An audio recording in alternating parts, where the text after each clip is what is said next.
Gaurko musika zuzenean telebista saioan, Txopet talde bizkaitarra ezagutuko dugu. Naiz eta Jauzi izenpean argitaratu dute, taldearen iraupen luzteko lehen diskoa. Moldaera ezberdineko rock giroetan datorren diskoa da honakoa. Anitza eta koloretsua. Gaur, gurean, Txopet taldea.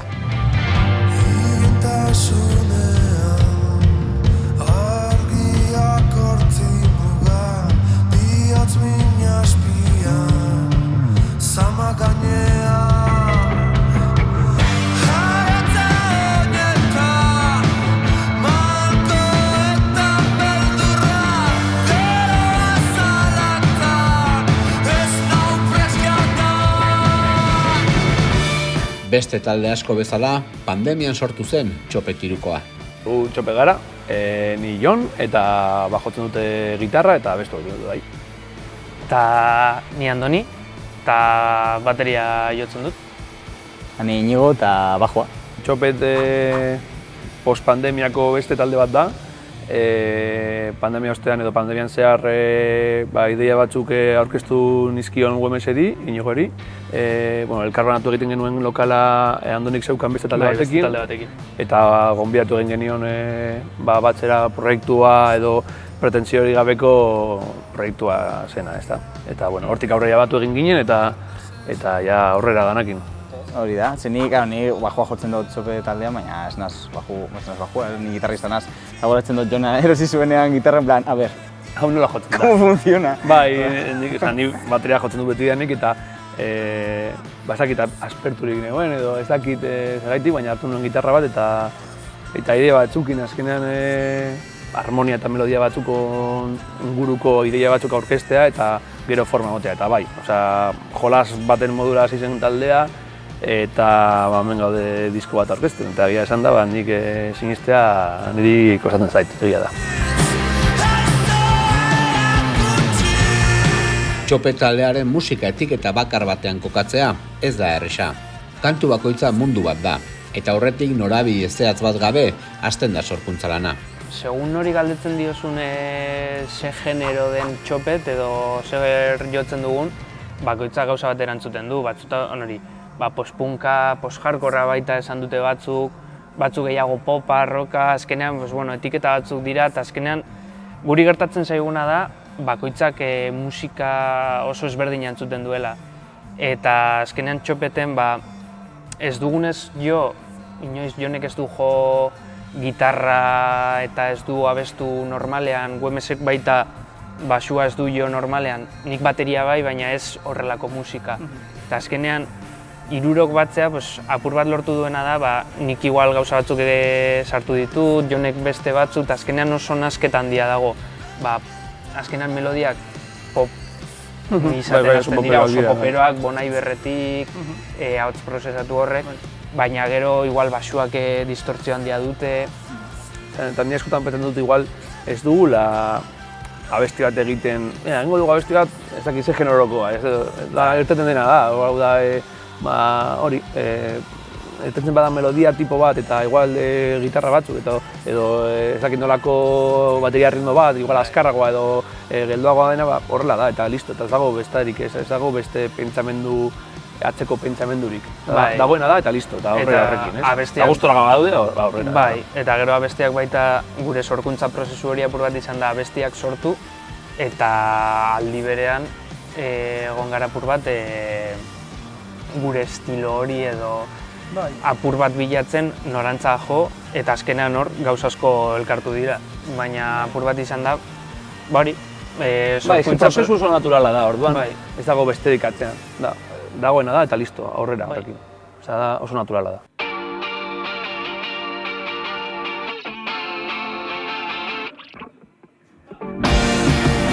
Txopet taldea entsegu lokaleko jolasetan sortzen da. Jonek gitarra jotzen du, bateri jolea izaki. Inigo basua astintzen duen gitarra jolea da. Eta Andoni bateria izaki, ez ditu inoiz horrelako ritmoak landu.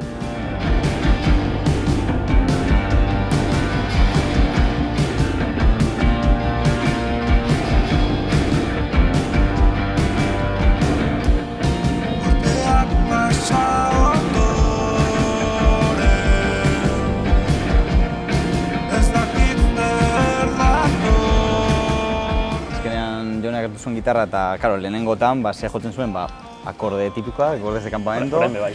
No, baina egiten Bai, zuen egia da. horrelako kapa bat, sinte bat bezala edo, eta zer sartzen duen melodiak. Ni bai gitarrista naz, orduan, karo, ezin naz, geldirik egon, ez? Orduan, hor nabil betika, eta hasieran nire bajua zen baju txiki bat, gitarra ampli bat, pedalak bai gitarrakoak, gero ja erosi beste ampli bat, baina hasieran zen beste gitarra bat, baina godiagoa. Osa, hortik dator. Eta, bai, karo, nik bajua hartzeakoan, referente bezala, Lukiek, edo Lukieken bajua, edo berritzarrak, orduan horrelako bajuak, potenteak ez dagoz geldi beti, ez dira jausten inoiz. Bai, azkenean nik baita orain arte jo dudan musika, gehiago izan da reggae musika, azkenean askoz geldoagoa da, ez da inkarratua zerbait esatearren, eta hori apur bat igartzen da batzutan, ez? Igual ritmoak ez dira kaineroak zerbait esatearren, baina aldi berean, beste bateria berriz ikasi dut bateria jotzen zerbait esatearren. Niretzako izan da deskubrimendu oso handi bat. Ni beti izan dut gitarra pixka bat bastetuta, jotzen ditut beste instrumentu asko, baina gitarra beti izan da zelako pereza, ez dakit adibidez korden notak zentzuk diren, edo izenak nahi dut esan, edo posizio ez dakit OMS-ekin beti bronketan, baina ez dakit niretzako da prozesu oso lasaia edo oso bakarrik dijoana, oso soinuaren bitartez bakarrik megutzen da, orduan edo doinuen bitartez, orduan horregatik ez dakit ze akorde diren abestietan, ez dakit, baina bueno, soinuaren edo basuak eta gitarrak duten hor konplizitate hori, ez dakit, niretzako polita da, ez? Ba, ikusten da edo igartzen da gitxenez, zarela gitarrista, ze ritmo batzuk, nik asko eskertzen ditudanak, asko laguntzen didana. Nik uste gitarrista, apur bat esatearren estandar, apur bat nik uste ezinezkoa izango zela horrelako gitarrista batentzat horrelako gauzak sortzea. Taldearen ezaugarri nagusi bat ahotsetan dago. Autotunea erabiltzen dute, ahotsak moldatu eta melodiak eratzeko. Beste elementu bat bezala ulertzen dute. Sorkuntzarako beste erramienta bat. Da gure inguruan dagoen beste tresna bat, oso erabilia igual beste estilo batzuetan, igual trap, rap, ez dakit, holakotan. Bai izan zen gure lehenengo kritika publikoa, horren atzean diskutatzen ginela, esaten zuena. Aurkitaratu egin genuen gure Instagramean, aurkita garbi, ez da horrela, ez da beste erramienta bat, beste tresna bat. Zuk izatea kontrola edo kreatibitate margen hori zuzenekoetan egiteko autotunea, reverrak, delay, glitcheo edo dena delakoak, pila da gauza ez, prozesatu edo prozesadore horiekin aberaztu egiten du taldea. Niretzako. Orduan horrekin lan egiten dugu, ez? Nik uste dut orain nahi gabe igual abeslari bat bihurtu zarela. Zan edo txopeten, baina hasieran, baina niretzako hasieran abotzat beste instrumento bat zean, ez? Bai, ez que horrela da. Orduan, horrela da, bai, bez? Orain zara igual abeslari, ez? Kontzienteki igual. Kontzienteki, baina hasieran zan, beste instrumento bat, Bai, nik adibidez konposaketa prozesuetan melodia beti dijoa, ia batera. Ez bada lehenengo gauza, ia bigarrena harmoniarekin batera, ez? Eta orduan, nire berdin egitea sintetizador batekin, edo nire hautsarekin, edo dena delakoarekin. Orduan, beste tresna bat da, baliabidea ditugu, eta zergaitik ez baduzu erabiltzen, ez dakit, Big Math bat gitarran, edo oktabadore bat, edo sinte efektuko pedal bat bajoan, edo horrelako, zergaitik ez dugu erabiliko ahotsan dut bai, ez? Beste instrumento bat da, beste bide bat, beste, edo musika arloa irekitzen duen beste tresna bat, ez? Horregatik erabiltzen dugu eta beldur barik, ez dakit, lotxa barik, eta autotuneri ez dugu ezetzik izaten.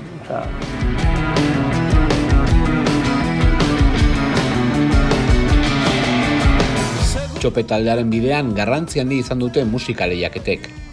Bilason, hiriko soinuak eta gazteara aurkeztu dira, eta hiruretan sariak lortu dituzte. Egia da, txapelketen kontua askotan dela pixka bat relatiboa, ez? Baina bai bestaletik nik uste dut bai dela talde bat hasteko modurik erosoena agian, ezakite aurkezten zara, ondo ateratzen bada asuntua, ondo dago, igual jende gehiago ezagutzen zaitu, baliabide aldetik adibidez, gazteako diruarekin egin ditugu viniloak. Bestela imposible, bestela ezin da. Zentzu horretan sorte izan genuen, azkenean gaztean pare bat aldiz gutxienez jarri gaituzte, elkarrizketa batzuk, gero, bai izan dugula momentu hori, publikora edo, apur bate gehiago entzun dena Txopet hortik, eta azkenean lehiaketa hauek eta sari hauek barik ikuste asko zailagoa izango zela, edo ezain erosoa edo, Igual gure kasuan, txapelketak izan duten alderik onena da, igual gure inguruko jendeaz aparte sortu duela interes gehiago, igual, edo ez dakit, ez ezagunak etortzea gure kontzeptura da, ostras, nobeda bat guretzako. Guretzako gutxienez da. Bai, azkenean prozesua arinagoa izatea. Igual, ez dakit, eta guri... Lagungarria izan da, hori fijo. Eta guri baita azkenean bai eman digula nik uste, ez dakite, konfiantza bat zerbait esatearren. Gero egia da, atzetik dagoela lan asko, bai. Hori argi da, bakarrik txapelketa irabaztea eta ja kontzituak izatea. Bai, kasualidadez izan zen, nik uste izan zela hilabete baten aurkeztu genituela denak, eta batean hirurak hasi ziren deitzen, eta izan zen, ostia, benetara hau... Eta apur bat izan zen, eta momentu hori izan zen apur bat inflexio puntu hori erdi serio jarri ginela.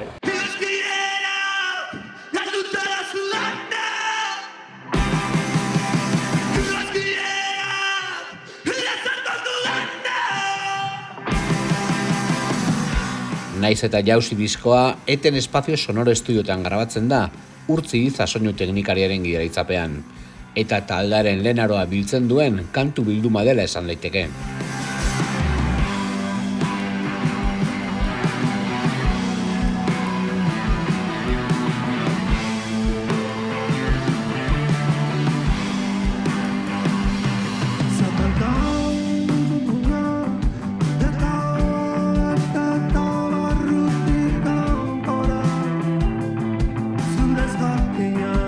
Grabatu genituen lehengo 3 kantak, epea, ez? Eta gero pasau ziren 6 hilabete eta gero bestea grabatu genituen.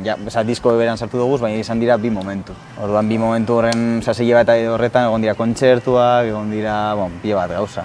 Bai, egia da, bai, lehenengo 3 abestiek grabatu genituen izan zira pixka bat behar izanetik. Igual ikusi genuen interesa sortu zuela taldeak, eta, klaro, behar genuen zerbait publikatuta izatea, edo argitaratuta izatea, jendeak zerbait entzuteko bai aukera izateko.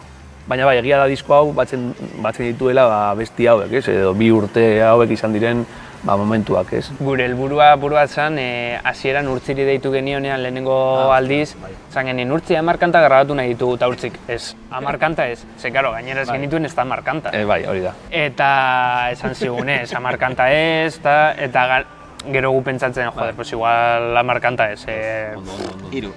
3 grabatu genituen, nahiko gustora egon ginen, apur bat Urtze ezagutu genuen, gu baita apur bat gehiago ezagutu ginen zentzu horretan apur bat nondik jo, tal, bestea. 4 kanta horrek lehenago irten direnak eta gero ostean etor diren beste kantak. Antzekoa dira, baina badaukate azkenean ordu asko egon diratzean. Bai, apur bat joan ginen gu, ez dakite, hau egin nahi dugu, eta azkenean ez ginen konturatzen, igual, pare bat buelta gehiago eman direla... Bai, abestiei. Batez ere hasierako ideia izan zen Urtziri deitzea, batez ere zeukan pixka bat gitar jole moduko ibilbide horreri garrantzia emonez, ez, pixka bat. Genekilako zer nolako lanak egiten zituela Eten Espazioan, estudioan. Orduan, ditu genion, esan zigun baietz, eta sortu zen pixka bat el romance. Bai, hasieratik oso argitu genuen kanpoko iritzi bat oso garrantzitsua zela. Hau da, super argi daukazu zure idea munduko onena dela, baina etortzen da beste bat eta dinozu ez, hau ez. Eta horrein behik ataskatzen garen parte baten esaten dugu beti, hau entxupar dago kanpoko pertsona batek. Bai. Orduan, Urtzik egiten duen aurrekoizpen lan hori oso garrantzitsua da. Eta gero ja estudioa sartzen gara ja askoz, ez dakit, edo sendoago edo... Konfiantza gehiagorekin. konfiantza gehiago. Taldearen diseinu lanak Julen Alberdik sortzen ditu. Besteak beste, logoa, tipografia, kamisetak eta lehen disko honetako eduki guztiak ere. Artista eta musikarien arteko harremanak badu historio xelebre bat. Nik Julen ezagutu nuen, dago historia bat, justo egon ginen plan, grabatu genituen niru abestia eta, bale, behar dugu portada bat, ez dakiz, gauza, kamisetak, eta handonik esan zuen, nik ezagutzen du Julen, Bulk taldeko gitarra Nik aurretik ezagutzen. Bueno, ez zenuen esan Bulk taldeko gitarrista zala.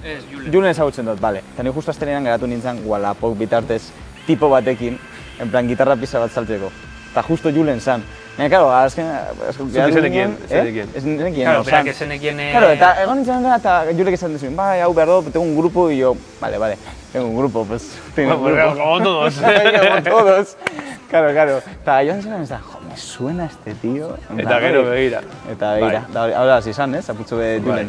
Eta Julen hasi izan hor lantzen, lehenengo kamisetak, portada... Txopetek dituen hanketariko bi gutxienez, edo garrantzitsuenetarikoak direla Urtzi eta Julen.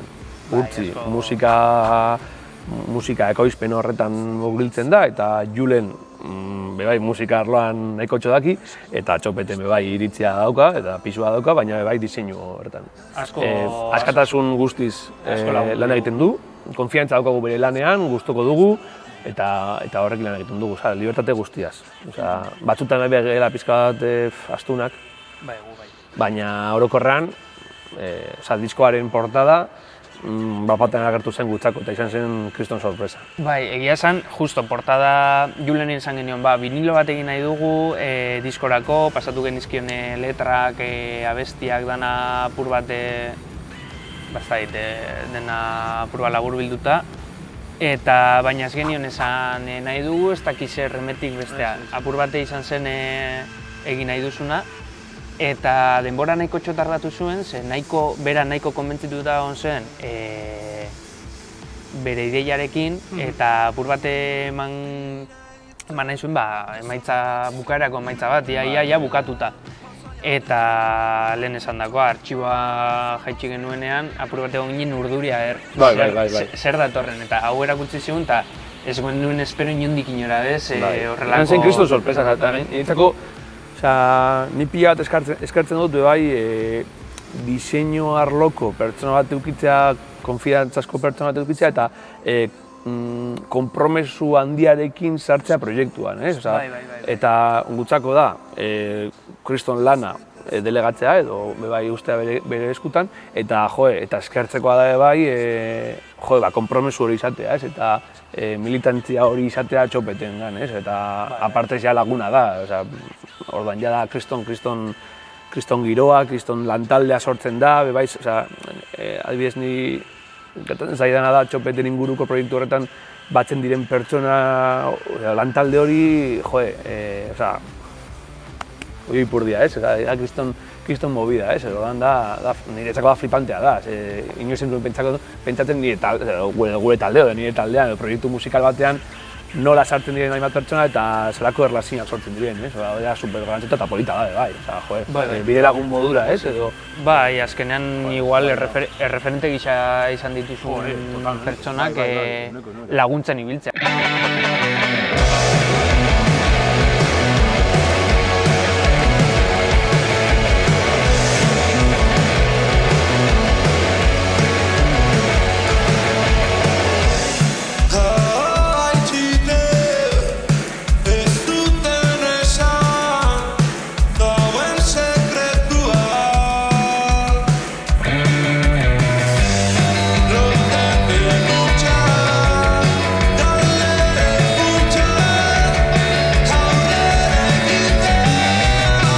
Uda beroa izan du taldeak, eta azaroan diskoa kaleratzearekin batera, zuzenekoetara itzuliko dira.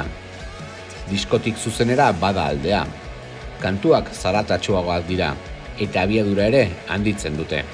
Orain arte bai egia da, jo ditugula ia abesti gehienak zuzenekoetan, baina bai nahi ditugu, nahi dugu pixka bat buelta bat emon igual zuzenekoari, ez? Hasieratik izan dugu nahiko argi ez izatea estudioan grabatutakoa, holtza gainean berdina egitea. bai aldaketa batzu daudela, baina... Bai, zaratatxoagoa izate igual agian. Bai, baina justo azken aste hauetan ibili gara lapur bate hori diskoaren kaleratzearekin, bueltak ematen ez da zer egin behar da, beste egin behar da, eta apur bat ibili gara abesti horrei buelta bat ematen. Apur bat beste soinu batzu sartzea, zati batzu abesti igual nola aberaztu pizka bat zuzenekorako. Bai, abesti batetik beste abesti batera zelan egoteko isiltasun hori eta ez egoteko... Apur bat beste buelta bat ematen. Orain arte egon dena ondo egon da, gu posik egon gara eta jendeari gustatu zaio eta eskertuta. Baina, beste pausutxu bat ematea... A ber, gure leku naturala gaztetxea da, hori egia da. Gaztetxea, jendea hurbil... Bai, izerdia badau hobeto eta kea badau hobeto, bai. Baina bai egia da jo dugula kriston lekuetan oso handiak edo handiagiak agian diren lekuetan. Orduan, hori, bai gaztea maketa lehiaketako basaria bebekanai fen jotzea izan zen, eta niretzako gatalik onena izan zen barrutik pixka bat bizitzea, ez? Bai, jaialdi hori barrutik ikustea, Buffet libre. Buffet libre, bai. Oso garrantzitsu. Diskoaren arteko eta zuzenekoaren arteko diferentzia argia da, handia da, bai. Eta batez ere, gero zuzenekoetan, igual, zarata gehiago dau, oihu gehiago orokorrean, eta abiadura handiagoa, bai. Eta izaten dira niretzako arteko divertigarriak. Ni nahiko arriskutsua naiz orokorrean, segatzi, igual kable den bat soltatzen da, mikrofonak jauzitzen da, edo lako gara. Bai, azkenean beti daukagu gure arteko bromantzeko bat dela Wemestani egoten gara apur bat hor, base ritmikoan, obviamente. Eta gero jo nortik dabil, bueltak atzera aurrera, zarataka, gitarrarekin, gitarra jausten, mikrofonoa atzetik galtzen. Eta apur bat da, ez dakit. Baina jendeak gauzatzen joko. Bai, barruan daukagun dana apur bat ateratzea. Bakoitzak gehiago gutxiago, beste modu baten edo, baina apur bat niri oso azkar pasatzen zaizkite kontzertuak. Azkenen ez dugu jotzen horren beste bez, laburrak dira orok, baina ez da, igo eta jaitsi. Bai, baina jendea posik irten da orokorrean. Bai, hori dino.